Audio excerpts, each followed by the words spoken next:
նախ մի ընդհանուր ֆոնային բան ասեմ, որպեսզի իմ հետագա պատասխանը տարընթերցումների տեղիք չտա։ Առաջինը ես կարծում եմ, որ մենք որևէ ամբիոնից որևէ մեկի անմեղության կանխավարկածը խախտելու իրավունք չունենք։ Ես նկատի ունեմ, քանի որ դուք նշեցիք դրվագ, որը ես այդքան էլ չգիտեմ մանրամասն, վկայակոչելով կոռուպցիոն սխեմա եւ այլն, բայց ուզում եմ ասել հետեւյալը, որ կոռուպցիոն սխեմայի դուք նշեցիք մեր թիմից, ես կարող եմ ասել, որ կոռուպցիոն սխեմայի մեջ ներգրավված որևէ մարդ չի կարող լինել մեր թիմից։ Եթե նույնիսկ այսօր մեր թիմից է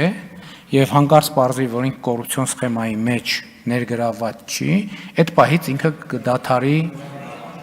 ներգրավված է, ներգրավված, եթե պարզվի, որ ներգրավված չէ, ինչ էի ասում, որ բոլորը, եթե պարզվի, որ կոռուպցիոն սխեմաների մեջ ներգրավված չէ, ինքը ինչպես եղել, այնպես էլ կշարունակի մնալ մեր թիմից, իսկ եթե պարզվի, որ կոռուպցիոն սխեմայի մեջ ներգրավված է, ինքը չի կարող լինել մեր թիմից։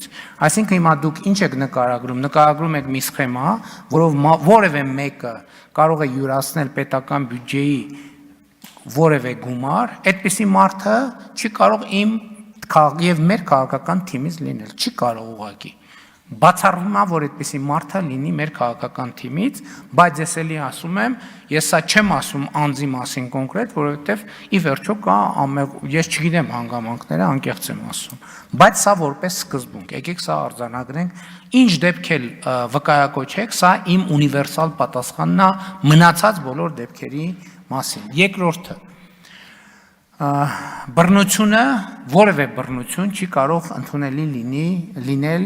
ինձ համար եւ մեզ համար, որովհետեւ դա նաեւ քաղաքացիական պայմանագիր կուսակցության հիմնարար փաստաթղթի եւ մեր գաղափարաբանության եւ գաղափարախոսության մաս է, եւ ես ուզում եմ սա հստակ արձանագրեմ, որ այս մասով էլ տարընթերցումներ չլինեն։ Մեզ համար կարող է լինել, էլի եմ ասում, որպեսզի էլի տարընթերցումներ չլինեն, օրենքով սահմանված դեպքեր կան եւ գուցե նաեւ դեպքեր կան ինքնապաշտպանության եւ այլն, օրենքով սահմանված ուժի կիրառման դեպքեր կան, այս դեպքերը ես նկատի չունենալով ասում եմ, որ ընդհանուր առմամբ բռնությունը մեզ համար անընդունելի է եւ մենք կարծես շատ հստակ ենք այս հարցում եւ նման հարցերում։ Կոռուպցիան հո չտեսնված, չլսված, պոզով պոչով կենթանի չի, այն դեպքը աղմկարույց, որը քննարկեց ամբողջ Հայաստանը, տեղի էր ունեցել այն բացահայտման հիման վրա, որը ես ձեզ ասեցի։ Ես պատկերացնում եմ, եթե ընդդիմադիր հայացքներ ունեցող որևէ մեկի մասին, որևէ լուր հայտնվեր մամուլում, ձեր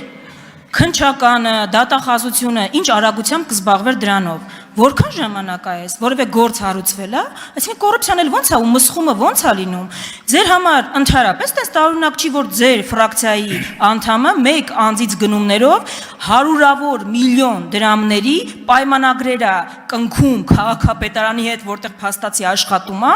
եւ որի շինարարություն պայմանները չի բավարարում, որը բացահայտել են մարդիկ։ Երկրորդը, այդ որ ձեր համար բռնությունը ընդունելի չի, մենք դա ոնց պիտի տեսնենք։ Ոնց պիտի հասկանանք ընդունելի է թե չէ։ Դատապարտել եք, աշխատում է մինչև հիմա այդ մարդը, ավելին, ում որ բռնության է ենթարկել բոլորիս աչքի առաջ։ Իր վրա ավելի ծանր հոդված է դրվել քրեական ու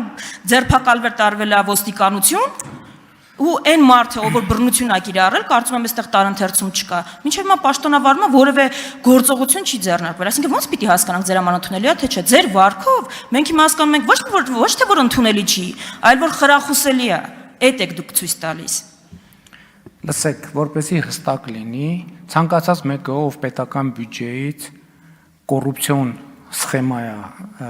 ձեռնարկում եւ փող է տանում, իմ անձնական թշնամին է, ցանկացած մեկը, ով ուզում է լինի, որպեսզի པարզ լինի։ Այդ մնացածը, լսեք, հերիք է ինձ քննիչի, դատախազի, օպերի, լիազոր, մի կողմից առավոտից իրիկու ասում եք սուպեր վարչապետական համակարգը, հեռախոսը վերցրեց, էս արեց, այն արեց։ Ես ասում եմ, ձեր ասած դեպքի մասին լսում եմ առաջին անգամ, որովհետև պատկերացրեք, ես ավելի կարևոր գործեր ունեմ։ Երկրում ստեղծված են ինստիտուցիոնալ համակարգեր, գալիս են իրավապահ համակարգը, մենք օրենսդրական փոփոխություններ ենք արել, եւ այդ թվում քննչական կոմիտեն եւ հակակոռուպցիոն կոմիտեն գալիս է ազգային ժողովում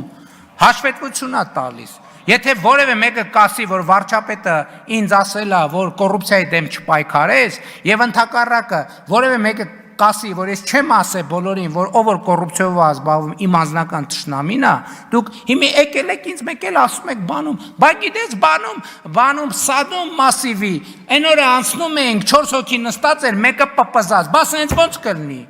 Այ քեզ բան, դա ձեր զբաղվելու գործն է, պատգամավորեք, զբաղվեք, ինստիտուտներ կան երկրում։ Ես ուզում եմ մի հատ ձեր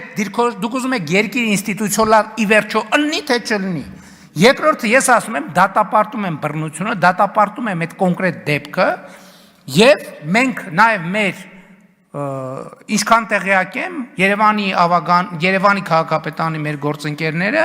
այդ խնդիրը նաեւ կոմունիկացրել են մեր կոալիցիոն գործընկերներին։ Ինձ համար տարբերություն չկա, ես սկզբունք եմ ասում։ Հիմա դուք ուզում եք, ինչ եք ուզում։ Ես թաղապետի հարցով չեմ զբաղվում, բայց թաղապետի հարցով պետք է զբաղվեն այն ինստիտուտները, ովքեր զբաղվում են թաղապետի հարցով, այդ թվում քննչական կոմիտեները, այդ թվում իրավապահ մարմինները։ Իսկ երբ որ հարցը կդառնա քաղաքական հարց, դրա արդեն ունի նաև քաղաքական որոշակի գործիքներ, որոնք նաև կկիրառվեն։ Հիմա դուք սենց բորբոքված, վրդովված, ինչ եք ասում։ Դուք այդքան չգիտեք, ասֆալտ էս արին, այն արին, առավոտից իրգում մենք ենք դրանով զբաղվում։ Մենք ենք դրանով զբաղվում։ Էդ ով է այդ անվորակ ասֆալտի, այդ մեկի մյուսի հարցերը բարձացնում, էս անում, ով է դրա համար ստեղծել ինստիտուտներ, դուք եք ստեղծել։ Բա կոռուպցիայի դեմ պայքարի համակարգով է ստեղծել, սկսած բանից կոռուպցիայի կանխարգելման հանձնաժողովից, հակակոռուպցիոն դատարանից, շարունակած հակակոռուպցիոն կոմիտեով եւ այլն եւ այսպես շարունակ։ Ոնց իրավունք չունեք, հենց իրավունք ունեք, գնացեք պայքարեք, բա ով է ծերներներդ բռնել։